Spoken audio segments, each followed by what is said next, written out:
If it goes wrong, you know, if you get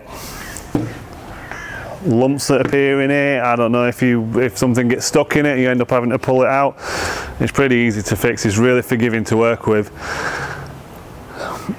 Usually, as long as you've got enough product underneath the matting, it's only a small patch like that, you can pretty much just roll it back down without any trouble. But if you've got a real bad one, this tends to happen where you've got overlaps.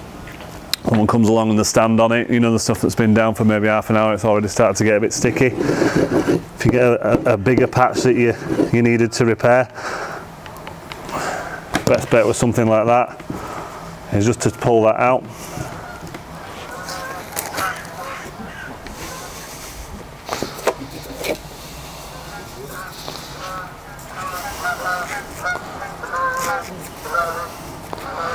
Tear yourself a little patch.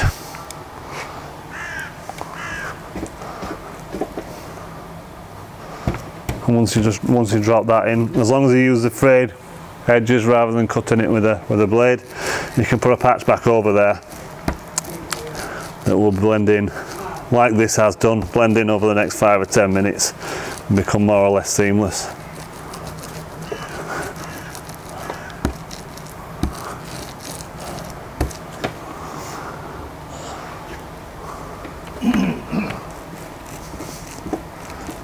And as far as your main application goes, how to put the stuff down with the matting, how to get the waterproofing down, that's pretty much it, to be honest. And that's the same on any substrate.